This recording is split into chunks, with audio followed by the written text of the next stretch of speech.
He tossed out the words so effortlessly. Trash, spoken like he was brushing lint from his spotless suit. The guests laughed right on cue. Champagne glasses clinked. My parents didn't react.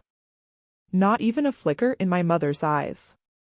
She simply stared past me as though I were a shadow interrupting her view of the child she actually cared to celebrate. I wiped his spit off my cheek. Daniel, my brother-in-law, grinned.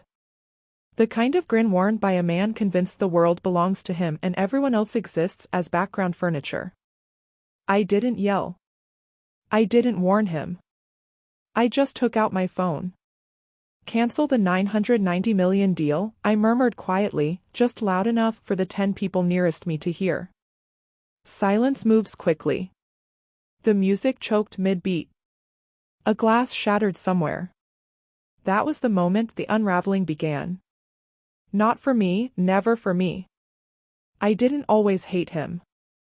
That came later. When my sister first introduced Daniel, he clasped my hand in both of his, warm, eager. Back then he acted as though he genuinely wanted to join the family. He asked about my work, listened to every detail with almost theatrical enthusiasm. He even joked about learning from someone so sharp. I should have recognized the performance. People who compliment too much usually want something. Still, I let him in. I trusted him. He was marrying my sister, why would he ever draw blood? Turns out, he had plenty of reasons. The change crept in quietly. A slow reply here, a tense jaw there. Then came the targeted questions, first about my company, later about my investors, contracts, patents. At first, I thought he was just interested, maybe even supportive. Then I noticed the extra phone, not his work phone, not his personal one, another, tucked in his car's glove box. The night I followed him, slow, careful, headlights off, I saw everything. He met with our biggest competitor. The handshake. The folder he passed over. The smile when they paid him. It told me the whole story. I didn't confront him. I didn't tell my sister. I didn't rage. I didn't crumble. I simply shifted. If he wanted to play power games, he really should have checked who authored the rulebook. I started with silence. Silence rattles people more than threats. I tightened access to information he had no idea I managed. Removed his name from anything involving numbers, contracts, or strategy. Renegotiated deals behind closed doors. Built invisible firewalls.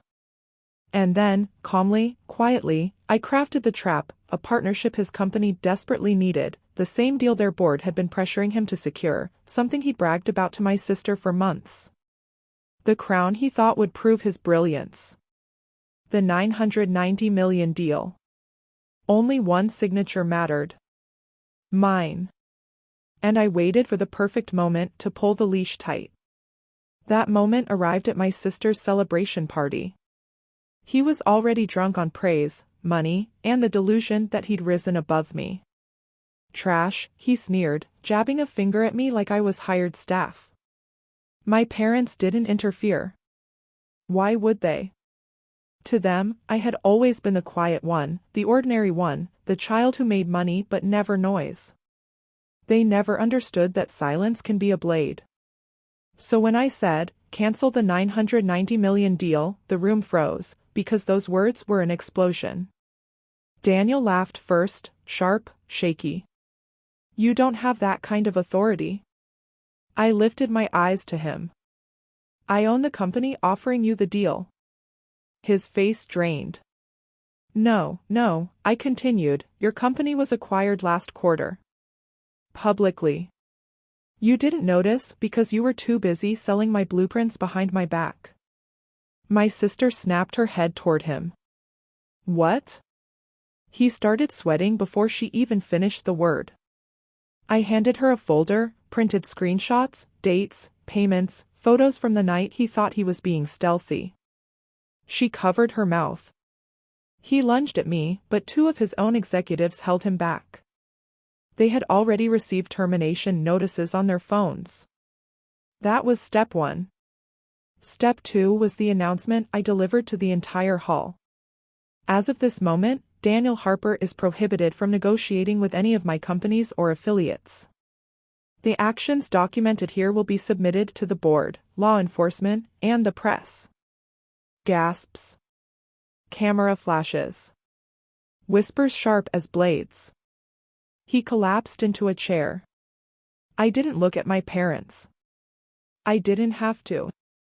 Their silence was predictable as breath. Now, hours later, I sit alone in my apartment overlooking the city. No guilt. No trembling hands. Just clarity.